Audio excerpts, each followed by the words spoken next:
Hello there, and welcome to Get Sleepy, where we listen, we relax, and we get sleepy. I'm your host, Tom. Thank you for listening tonight. Shortly, I'll be telling you the story of, well, everything. This is the history of our universe, how it began, and how everything around us came to be. Our story was beautifully written by Layla, and it draws on current scientific thinking, translated into layperson's terms and sleepy language. We've allowed ourselves some poetic license, but we've stayed as close as possible to predominant scientific thought and hope we haven't lost much in translation. That said, we should bear in mind that nothing in science is ever set in stone. Every theory and scientific tenet is fair game for revision based on new information or innovative explanations. But I really hope you enjoy this interpretation tonight. But for now, let's just ground ourselves in the present moment, appreciating the comfort of your bed, the support of the pillow under your head, and the stillness of the space around you. Allow your breathing to gently slow and deepen. And if there is any lingering tension in some areas of your body, bring your focus there for the next few breaths. Use the healing properties of the breath to soften and pacify that tension. Breathe in calm and peace, then release tension with the exhale. While you listen along tonight, remember that you can fall asleep anytime you like. It's okay if you're still feeling wide awake for now. Allow yourself as much time as you need to unwind, reassuring yourself that sleep will come without any force. And now that you're a little more relaxed and settled, let's travel back to the likely origins of the universe. In the beginning, perhaps we were all one. Or rather, it was all one. It's a thought almost too vast to hold, isn't it? A state of being before any being even existed. In that primordial moment, there were no humans or other creatures, or even matter as we know it. Imagine this state, a pure existence beyond all our experience. It was not darkness, for darkness requires light to define it. It was not silence, for silence needs sound to give it context. It was a perfect, undifferentiated is. Space-time itself was uniform and infinite then. There was no separate time or space or dimensions or matter. No up or down, no here or there. It was a flawless, unbroken crystal of infinite size. It was a silent, unplayed symphony where all the notes, all the harmonies, all the movements existed perfectly as one, without the need for a beginning or an end. In this perfect unity, there could be no forces like gravity, for forces are interactions between separate things. If all is one, what is there to pull or push? It was a state of absolute symmetry, a profound and peaceful totality our mortal minds can only brush against. And then, from within this eternal, perfect stillness, an event occurred. The most fundamental and mysterious event of all. Time began. Imagine that. Not a loud bang, not a flash of light, but something quieter, more conceptual. The beginning of time. The very first tick of a cosmic clock that had yet to be built. And with the start of time, with that very first moment of now, came the beginning of change, of separation, of differentiation. The perfect, silent ocean of oneness was disturbed by the first ripple. The eternal, now, was shattered, fractured into a before and an after. This breaking of temporal symmetry triggered a cascade. The symmetry of space, which had been infinite and uniform, could no longer hold. To accommodate the new concept of change, existence could no longer be everywhere at once, identical. It needed a starting point from which to change. And so, the infinite oneness collapsed, concentrating all of its boundless potential into an unimaginably hot, dense universe. All of everything, all that was once the placid and harmonious one, was now contained in a space smaller than a single grain of sand. And within this searingly hot, dense new state of being, all the fundamental forces of nature were bound together. Today, scientists recognize four fundamental forces, which include gravity and the electromagnetic force that causes magnets to stick to a refrigerator. But as I've said, in that first moment, there were no separate forces. Instead, all the forces we experience today would have been all unified into a single, indescribable super force, holding everything together in a state of perfect, energetic unity. Like white light that contains all the colors of the rainbow, this super force held all the laws of the cosmos, perfectly merged as one. The universe, at this moment, was a seed. A seed of unimaginable potential, held in a state of perfect heat and density. Time had just been born. The stage was set. And the greatest event in all of history was about to unfold. The seed of the universe, unimaginably hot and dense, now existed within the new framework of time. It waited for less than a second. Much less, in fact. It waited for perhaps 100th of a billionth of a trillionth of a second. It is a slice of time so infinitesimally small that it is, for all intents and purposes, zero. And yet, it was not zero. It was a moment. A moment of such extreme conditions that our human language and reference points fail us. The temperature was maybe 10 billion degrees Fahrenheit, a heat so profound it makes the core of our sun seem like a cool autumn day. It was in this fleeting, fiercely hot moment that the next great act of creation occurred. Then came the Big Bang. That's when the universe exploded in size, doubling and doubling over and over again, all in less than the blink of an eye. Now, we tend to think of the Big Bang as an explosion, like a bomb going off in the center of an empty room.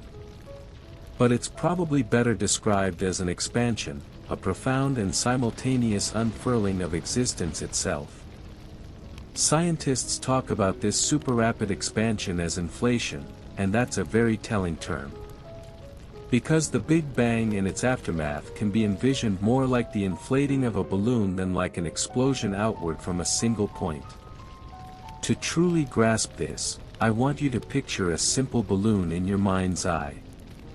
In this analogy, the entire universe, all of space, all of existence, is only the thin, rubbery surface of the balloon. It is crucial to remember that there is nothing else. There is no air in the middle of the balloon, nor is there any air outside of it. The surface of the balloon is the sum total of existence. This means that the inflating universe didn't inflate into anything, because there was nothing outside of the universe for it to expand into. And it didn't inflate around anything, because there was nothing inside it. So now, in your mind's eye, just picture what the surface of that balloon goes through when it inflates. Like the surface of a balloon stretching, that tiny newborn universe swelled and stretched everywhere at once, rather than growing outward from some central point. To think about this, imagine you are a tiny ant on the surface of this balloon. As the balloon inflates, the whole thing stretches. From your perspective as the ant, every other point on the balloon's surface is moving away from you. But the ant next to you sees the exact same thing, you are moving away from it, and so is every other point. Any 2 points on the surface become farther and farther away from one another. There's no middle on the surface of the balloon, everywhere stretches away from everywhere else at the same time, with no starting or ending point. This was the nature of the Great Expansion. It wasn't matter being thrown out into a pre-existing void. It was the creation and stretching of the void itself. It was the birth of distance. Every part of the universe was moving away from every other part, because the very fabric of space that connected them was being created and expanded in that single, extraordinary instant. Of course, there were no ants or humans to experience that early inflation of the cosmos. There was no one and nothing, or that was everything, all combined as one, depending on how you look at it. But at any rate, there were no creatures like us to observe it all. So we have to deduce what happened in those early times.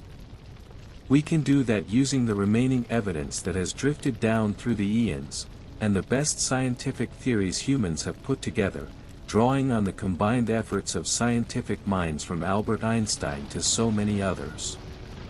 The story is written in the faint, ancient light that still reaches our telescopes, a story of a universe that began not with a bang, but with a breath. A sudden, massive, all-encompassing expansion that gave birth to the vast and beautiful cosmos we now call home. In that first instant, that first fraction of a second after the great expansion, as the young universe continued to stretch and cool ever so slightly, the next great change began. The unified superforce, that perfect, singular principle that had governed all of existence, began to break apart under the immense strain. The first to disconnect and break free was gravity. It separated from its sibling forces, becoming its own distinct law of the cosmos, ready to begin its long, slow work of pulling the universe together. This was the first great act of separation and differentiation. The incredible inflation, that period of super-rapid expansion, then began to slow down a little bit, like the force of an explosion diminishing over time. The universe continued to expand, mind you, just at a slightly more sedate pace. And as it expanded, it also cooled, just a little. And in this cooling, from the pure, searing energy of the newborn cosmos, tangible stuff began to form. For the first time, matter was born. But here is the most incredible thing, the most profound mystery at the heart of our own existence. Matter formed, but not just matter. Matter and antimatter both formed at once. Now, if you're wondering what antimatter is, it's just what it sounds like. Matter and antimatter are two partners, equal and opposite in every way. They are perfect mirror images of each other. And like two parts of a whole that cannot coexist, when particles of matter and antimatter encounter one another, they annihilate each other. This means they destroy each other in a brilliant burst of pure energy. Or perhaps, we might see it another way, as the matter and antimatter simply combining to return to the pure energy from which they came. To understand this, imagine a rainbow. A rainbow is formed when pure, white sunlight passes through a prism, separating out into the different colors of the spectrum. When those colors, red, orange, yellow, green, blue, indigo, violet, combine again, say if we remove the prism, the rainbow goes away, and we're left with regular sunlight again. We could say, in a sense, that when the colors join, they annihilate each other, disappearing back into pure white light. So it is with matter and antimatter. When they meet, they disappear into a burst of energy, like light or heat. Therefore, in that earliest fraction of a second after the Big Bang, the universe was a chaotic flicker of existence. A particle of matter and its antimatter twin would flash into being from pure energy, exist for an impossibly short moment, find each other in the dense cosmic soup, and instantly annihilate one another, disappearing back into a flash of energy. A perfectly balanced, perfectly symmetrical dance of creation and destruction, happening trillions of times every instant, everywhere. If this perfect balance had continued, then as the universe cooled, all the matter and antimatter would have cancelled each other out, leaving behind a vast, empty universe filled with nothing but leftover energy and radiation. There would be no stars, no planets, and no us. But incredibly, it seems that the matter and antimatter somehow became out of balance. For some reason we may never fully understand, the scales of creation were tipped, ever so slightly. For some reason, the matter slightly outweighed the antimatter. The imbalance was minuscule. Perhaps just one extra particle of matter survived for every billion that met their antimatter particle and was annihilated in a flash of light. This was an astonishing and wonderful occurrence.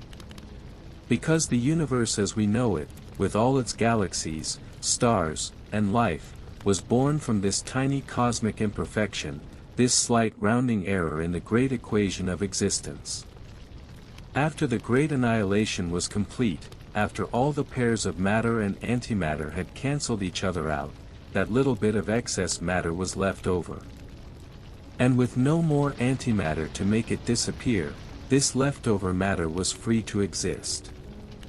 This leftover matter is the basis of all the stuff in the universe. It is the very substance from which you and I are made. That stuff has changed and evolved exponentially since that time.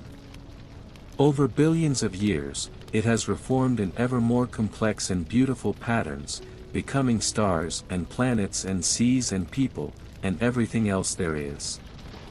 But it all began here, in this first instant, as the leftover dust from a cosmic battle between being and nothingness, a miraculous surplus that would go on to build the world. Let's get back to that first instant after the birth of the universe. After most of the matter and antimatter was annihilated, that little bit of excess matter, that cosmic surplus that would become everything, was left over, concentrated in little pockets scattered around the rapidly expanding cosmos. But we must be careful with our words. When we say matter, we must not picture the world we know. Those pockets of early matter were nothing that most of us would recognize today, of course. In that young, searingly hot universe, there was no air or water, or gas, or even dust. Much less were there planets or seas or people. In fact, there were not even molecules or atoms as we know them. The universe was still far too hot, far too energetic, for such complex structures to exist. Instead, all of that leftover matter, the very substance of our future world, existed only in the form of infinitesimally tiny particles that scientists call quarks. These unbelievably minuscule particles, which now make up the protons, electrons, and neutrons that form every atom in your body, were, at that time, free. They swarmed in a chaotic, fiercely hot, and incredibly dense sea, a kind of primordial soup that filled the entire universe. At that time, it was still too hot and too dense for these tiny quarks to come together to form more complex matter. The energy was simply too high. If they tried to bond, the sheer violence of their environment would instantly tear them apart again. Instead, they'd collide and destroy one another, not through annihilation with antimatter, but simply through the sheer force of their high-energy collisions, once again creating bursts of radiation. The universe was still a battlefield, a frenetic dance of particles flashing in and out of existence. But all the while, as that so young universe kept expanding, it also kept cooling. And as the temperature dropped, the frantic energy of the cosmos began to subside. And soon, in another fraction of a second, it became just cool enough for the quarks to actually stick together. Imagine it like a cosmic music, where for the first time, the chaotic noise began to resolve into harmonious chords. The quarks began vibrating in complementary and resonant ways, finding partners, and holding on. And so, they could finally form into the parts of atoms that we're a little more used to hearing about. In stable groups of three, they combined into protons and neutrons. These were still incredibly tiny particles, but they were a little more complex, a little more structured, than the free-floating quarks that had come before. It was the first time that stable, composite matter had ever existed. This was a monumental step, a quiet but profound moment of creation. The universe was no longer just a chaotic soup. It now contained the permanent, stable building blocks of all future substance. The ingredients were now ready. The protons, neutrons, and electrons, all coalesced from the cooling energy of the Big Bang, now drifted in the young cosmos, waiting for the universe to cool just a little more, so they too could begin to come together. Everything we have talked about so far, from the great expansion to the formation of protons and neutrons, happened within the first few seconds of the universe's existence. But now, as more seconds passed and the cosmos kept expanding and cooling, the first great act of construction could begin. Finally, possibly around 3 minutes into the life of the universe, though this timeline is still a subject of scientific debate, the cosmos had cooled to perhaps a bit less than 2 billion degrees Fahrenheit. At that point, the intense energy that had kept everything separate had subsided just enough. The coalescing protons and neutrons could start joining together, clinging to one another to form the next level of complexity in the development of matter as we know it, the nucleus of an atom. So, these tiny particles came together in the young cosmos to create the nuclei of the very first elements, primarily hydrogen and helium. But we must be careful. These were not yet the stable, complete atoms that make up our world. They were only the charged centers, the nuclei. The universe was still far too hot for those nuclei to capture the light, speedy electrons that zipped around them. Because of this, the universe at that point was a foggy universe. It was an opaque but very bright environment, a bit like driving through a dense, pea-soup fog at night where your car's headlights are reflected back to you from all around. It was tremendously bright, but you could see nothing.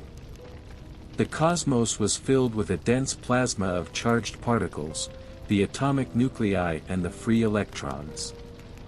Any particle of light, any photon, that tried to travel would immediately slam into one of these charged particles and be scattered in a random direction, its journey cut short. Light was effectively trapped, unable to travel in a straight line for more than an instant. The entire universe was a brilliant, glowing, impenetrable haze. And still, the universe was expanding and cooling and aging. And now, at this point in our story, time began to pass in earnest. We can stop speaking in terms of seconds and minutes and begin to think in terms of years. Many, many years. In fact, hundreds of thousands of years passed with the universe in this state, a bright, foggy expanse of elemental nuclei and free electrons. For all this time, the fog did not thin. Then, after nearly 400,000 years of this patient expansion, the universe cooled to a tipping point, maybe somewhere around a toasty 2000 degrees Fahrenheit. At this temperature, conditions were finally favorable enough for the free-roaming electrons to be captured by those first nuclei. They slowed down just enough to be caught in orbit, and so they formed the first stable, electrically neutral atoms. These initial atoms were, of course, hydrogen and helium, gases that to this day remain the most common elements in the universe. The moment these first atoms formed, the universe was transformed. By binding the charged electrons to the charged nuclei, stable, neutral atoms were created. And because light does not easily interact with neutral atoms, the fog that had filled the universe for hundreds of thousands of years suddenly cleared. In a single, grand, universe-wide moment, the cosmos became transparent. The photons of light, which had been trapped in a cosmic pinball machine for eons, were now free to travel, at last, in straight lines across the vastness of space. You see, in the early universe, even light and matter hadn't been separate. But at this point, a few 100,000 years into the history of the universe, light and matter finally became decoupled. In other words, they separated. And that very first light that was set free in that moment is still traveling today. Our telescopes can still pick up that earliest light, drifting to us across the vast distances of space. Over billions of years, that first light has cooled and stretched, becoming microwave radiation. Scientists call it the cosmic microwave background radiation. This faint, ancient glow gives us important clues about the early universe, and it is powerful evidence to support the theory of the Big Bang. When our instruments detect this ancient light, it essentially allows us to see back in time to the early universe, to the very moment the fog cleared. But we can see no farther back than the time of the first light. Because before that time, after all, there was no separate light lingering for us to see. It was all trapped in the fog. The universe was now clear. But it was a strange kind of clear. For even after that dawning of first light, in that newly transparent universe, it remained very, very dark, a universe devoid of stars and suns. A new chapter was beginning, one that can be referred to as the cosmic dark ages. The great fog has cleared. The universe, for the first time in its nearly 400,000-year history, is transparent. The primordial light, decoupled from matter, now travels freely through the vast, expanding cosmos. One might imagine this as a moment of brilliant revelation, a cosmic dawn. But still, even after that dawning of first light, in that newly transparent universe, it remained very dark. It was a strange and paradoxical state, a universe that was clear, yet utterly devoid of stars and suns. For this reason, the next great period in the history of the cosmos can be referred to as the cosmic dark ages, the long night before the dawn of the first stars. If any human had been there to see it, it would have appeared like the deep, profound calm of an endless night, stretching on and on in every direction, silent and unwavering. There were no burning lights in space as there are today, no glittering galaxies, no familiar constellations, no moon, no sun. There was only darkness, a perfect and complete blackness, punctuated only by the faint, ghostly afterglow of the Big Bang, a light that had already cooled so much it would have been invisible to our eyes. The only things that existed in this vast, dark space were the newly formed atoms of hydrogen and helium, the microscopic particles drifting and colliding here and there. They were so tiny, so diffuse, that we humans couldn't even have seen them if any had been around to look. The universe was a vast, silent, and almost entirely empty place, a blank canvas waiting for the first strokes of light. Nevertheless, time went on, and that mostly dark universe continued to grow and to cool and change. Eras and ages passed and accumulated. At this point in our story, time begins to stretch into periods that are hard for the human mind to imagine because of their sheer length. This is a stark contrast to the start of the universe, when everything happened so fast it's hard to comprehend just how quickly. Now, the cosmic clock slowed down. The dark ages stretched on, and the universe stretched and expanded with them. 100 million years passed, a length of time greater than the entire age of the dinosaurs. And then another 100 million years passed after that. And still, in the grand scale of all time, the universe was very, very young. It was a toddler, patiently growing in the dark. But it was not an idle darkness. Throughout this long and silent night, the quiet, persistent force of gravity was at work. It began to pull on the vast, drifting clouds of hydrogen and helium, gently nudging the atoms closer to one another. Over millions of years, these tiny gravitational pulls had a cumulative effect. The clouds of gas, once thin and diffuse, began to gather into denser and denser clumps, great, dark nebulae forming like storm clouds in the endless night. These were the seeds of all future light, the nurseries where the first stars would be born, slowly gathering and waiting in the patient dark. The long night was nearing its end. For a time almost too long to measure, the universe was a kingdom of darkness and silence. The first light of creation had long since faded into a cool, invisible background hum. The only things that existed were the vast, drifting clouds of gas, the hydrogen and helium formed in the Big Bang, floating like ghosts in the endless, transparent night. But these clouds were not entirely idle. They were subject to the oldest and most patient force in the cosmos, gravity. These clouds of gas began to feel their own weight. Imagine a cloud so immense it stretches for light years, yet its substance is thinner than any wisp of smoke on Earth. Even so, it has mass. And where there is mass, there is gravity.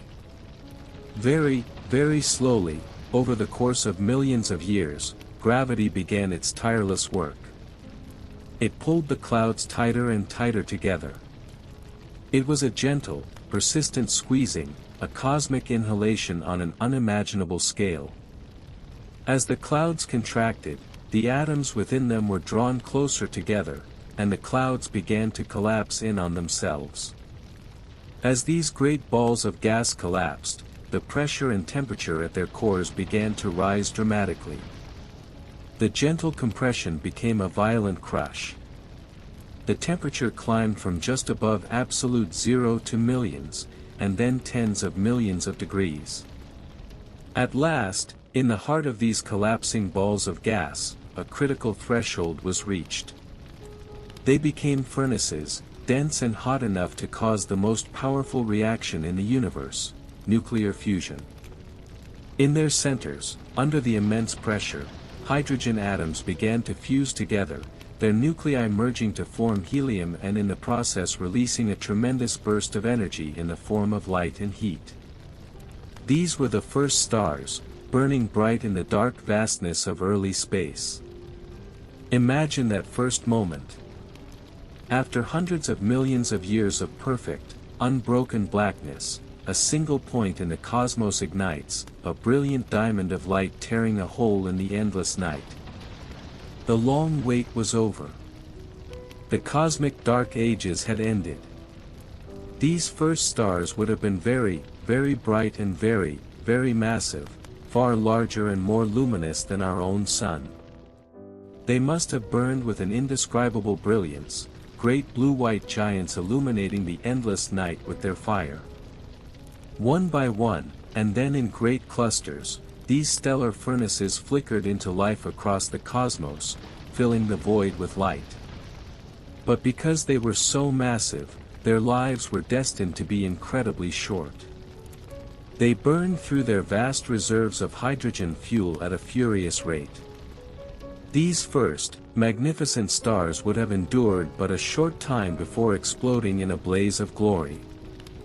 They were brilliant, but fleeting, great torches that burned themselves out quickly. Their death, however, would not be an ending. It would be the next crucial step in the story of creation, the event that would sow the seeds for planets, for worlds, and eventually, for life itself. The dawn had arrived, and it was beautiful. The first stars must have burned with an indescribable, brilliant fire, great blue-white beacons illuminating the endless night of the young universe. But because they were so massive, so much larger than our own sun, they lived their lives in a furious rush. They burned through their vast reserves of hydrogen fuel at a prodigious rate. And so, they would have endured for but a short time before they essentially burned themselves out. The life of a star is a constant, delicate balancing act between two immense forces. There is the crushing, inward pull of its own gravity, always trying to make it collapse. And there is the powerful, outward push of the nuclear reactions in its core, always trying to make it expand. For millions of years, these forces were in perfect equilibrium. The nuclear fusion reactions in the star's centers converted hydrogen into helium, releasing enough energy to counteract the pull of gravity. But eventually, for each of these first stars, the hydrogen in its core was all gone. With its primary fuel spent, the furnace at the star's heart began to falter. Gravity began to win. The star's center contracted under its own immense weight and became unstable. As it compressed, it grew hotter and hotter, reaching temperatures far more extreme than before. And in this new, intense furnace, the helium atoms inside them began to fuse into more and more new elements, finally bringing into existence other kinds of matter besides the simple hydrogen and helium of the Big Bang for the first time. This was a moment of profound cosmic alchemy. Inside these stellar forges, new, more complex atoms were being created. Elements like carbon, the very basis of all life as we know it, could now form. And also oxygen, the air we breathe, nitrogen, a key component of our atmosphere, and finally, after many stages, iron. But when a star's core began to produce iron, it had reached a fatal point of no return. Fusing iron does not release energy, it consumes it. The star's furnace was extinguished. And with the outward push of fusion gone, gravity won the long battle, and it won decisively. Within less than a second, the great star would begin to collapse in on itself again, buckling under the incredible weight of its own gravity. But as the iron atoms in its core were crushed together with unimaginable force, their nuclei would repel each other with such power, such nuclear force, that it suddenly and violently overcame gravity. The collapse would rebound in a cataclysmic shock wave. And then the star would explode outwards in what we call a supernova explosion. This was one of the most powerful and luminous events in the entire universe, a single dying star briefly outshining a whole galaxy of living ones. This enormous shock wave would then propel all the precious, newly forged elements from the star's heart far out into the vastness of space. And so, when the first stars exploded, those other types of matter, the carbon, the oxygen, the iron, spread across the universe like seeds on the wind, slowly but surely making possible the world we know today. This was the birth of Stardust. The death of the first stars was not an ending. It was a gift, a sacrifice that enriched the cosmos with the very ingredients necessary to one day build planets, to form seas, and to create life itself. From the scattered stardust of those first stars, from the ashes of those great supernova explosions, the universe was enriched with new and more complex elements. And as the age of the universe began to be measured not in millions, but in billions of years, the patient work of gravity continued on an ever grander scale. That cosmic stardust, the carbon, the oxygen, the iron, mingled with the vast clouds of hydrogen and helium, and began to collect and coalesce once more. And from these newly enriched clouds, ever more galaxies and stars were born. Great, swirling clouds of dust and gas, hundreds of thousands of light years across, began to collapse under their own weight, igniting not one, but billions of new stars, all grouped together in the immense, beautiful structures we call galaxies. And as more and more of these galaxies formed, they too began to group together, drawn by gravity into vast clusters and superclusters of galaxies, great cosmic tapestries of matter and light that finally populated the once dark universe. Let us now narrow our focus, guiding our imaginary vessel through these clusters of galaxies, past countless islands of light. We are heading for one particular cluster that astronomers now call the local group, local only because it is in our small region of the vast cosmos.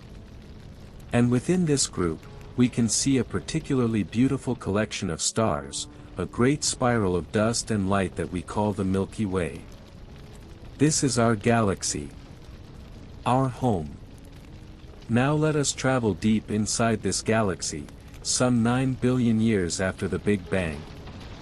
Here, in a quiet arm of the Milky Way, yet another cloud of gas and stardust began to come together and coalesce, its slow collapse perhaps triggered by the shockwave from an exploding supernova nearby. It was one of countless such clouds of dust and gas to come together in this way throughout our galaxy. But this one, from our point of view at least, was special. Because as this great nebula collapsed, the very center of it grew hotter and denser, until it ignited with its own nuclear fire. The center of this collapsing cloud became our sun. And around that newborn center, the outer bits of the cloud's matter, the leftover dust and gas, began to spin and flatten into a great disk. Within this disk, tiny grains of dust clumped together, becoming pebbles, then rocks, then boulders. Over millions of years, these collided and joined together, their gravity pulling in more and more material, growing into larger and larger spheres, all spinning through space around the newborn sun. And thus, roughly 4.5 billion years ago, the planets of our solar system were born from this cosmic dance of dust and gravity. Among them was a small, rocky, water-rich planet, situated in just the right orbit, at just the right distance from its new star. A world that would one day be called Earth. The stage was now set for the most remarkable story of all, the beginning of life. And then, at last, on one water-rich planet in the inner part of the solar system, only about 100 million miles from the Sun, life began. As far as we know, this was the first and only time this has happened in the entire universe. For a long time, the Earth was a beautiful but sterile blue marble, its oceans vast and empty, its rocky continents silent and bare. But in the warm, shallow waters, perhaps near a volcanic vent, or in a pool of chemicals energized by lightning, the great miracle occurred. Non-living matter organized itself into the first, simple, self-replicating life.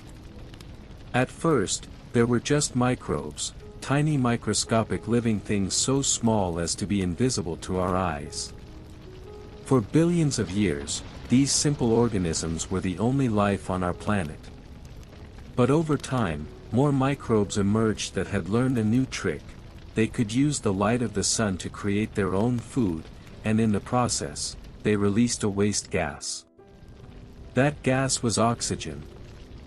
These tiny creatures set the stage for all animal life as we know it by slowly, patiently producing an oxygen-rich atmosphere like that which we breathe every day.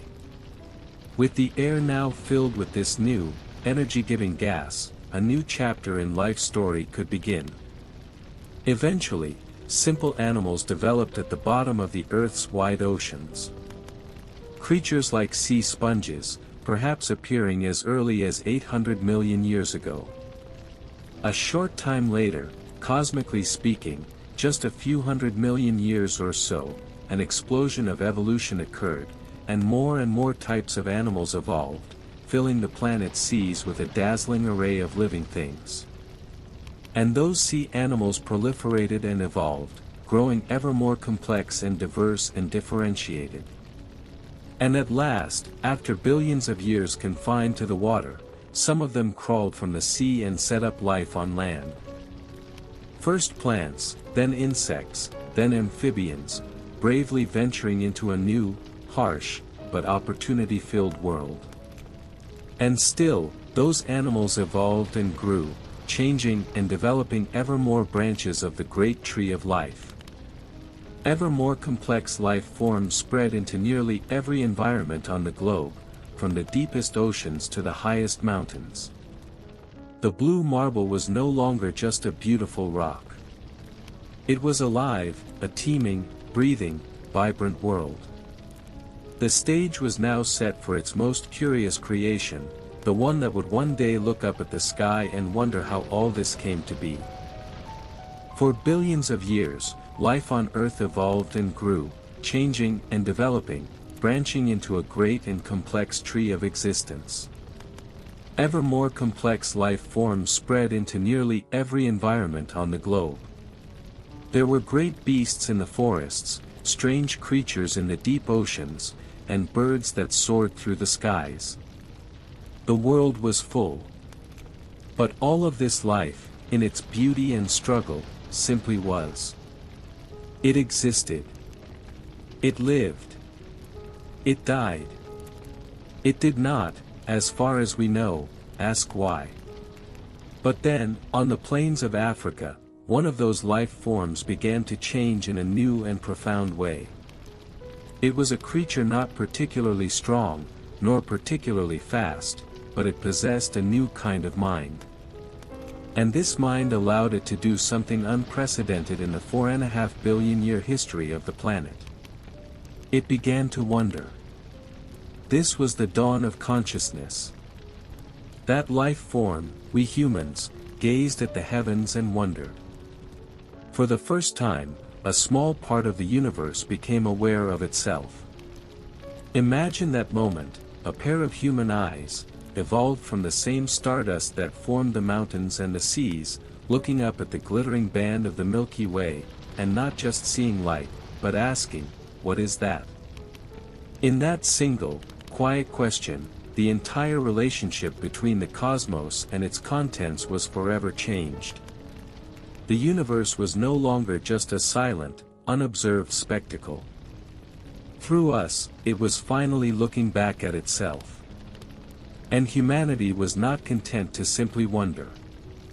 We began to create tools, not just to hunt or to build, but to understand. We used our minds and our hands to create telescopes and scientific instruments with which to view distant stars and that ancient, first light from the dawn of time. And with these tools, we began to reveal some of what came before, to unravel some of the great mysteries of the universe, looking all the way back to the first light, and even before, all the way back to that beginning when all was one. But with each mystery we unraveled, we seemed to find an even greater mystery lurking beyond. The secrets of our cosmos continue to stretch the limits of human comprehension. And yet, still, human minds press onward, seeking knowledge and understanding, striving to know the unknowable and understand the incomprehensible, to bring light to the great, drifting ideas of existence. We are the universe's attempt to understand its own story. We left our story at the moment of wonder, the instant a small part of the universe, humanity, began to look back at itself and ask questions. We learned to bring light to the ideas that drift among us, ideas that are, in their own way, like the drifting stardust of space. And just as that physical stardust, born of myriad stars, was pulled together by gravity to form everything around us, including our minds themselves, so too do our ideas come together. These ideas, born of myriad minds, join together through language, through art, through science, and they coalesce to form something larger, something more complex. Our shared explanations and understandings of the world grow and evolve, building upon one another. And so, perhaps the circle of existence is not a flat circle at all, doomed to endless repetition. Perhaps it is more like a spiral, always building up and up. Circling, yes, as the universe recycles its stars and materials, but also reaching ever upwards in a beautiful progression. This entire story, from the first instant of time to this very moment, as you lie comfortably in your bed, can be seen as a magnificent symphony of the universe. It began with a single, silent, unified note before time began. Then came the sudden, explosive opening movement of the Big Bang, followed by the quiet, slow, and patient passages of the cosmic dark ages. Then, the first stars ignited like a sudden blast of celestial trumpets, their supernova deaths like the crashing of cymbals, seeding the cosmos with new notes, new possibilities. The formation of our solar system was a gentler, more melodic movement, and the birth of life on Earth introduced a complex, interwoven harmony that grew richer and more intricate over the eons. And now, we have reached the most recent passage of this symphony, the one written by human consciousness. It is a quiet, contemplative movement, one filled with questions and wonder. We, the children of the Stardust, are now listening back to the symphony that created us, trying to understand its structure, to appreciate its beauty, and perhaps, to add our own small, beautiful verse to the score. Thank you for joining me on this journey tonight. As you now let your mind drift into sleep, know that you are a part of this music, a collection of ancient atoms, a piece of the universe that has learned to wonder. And that, in itself, is a truly wonderful thing.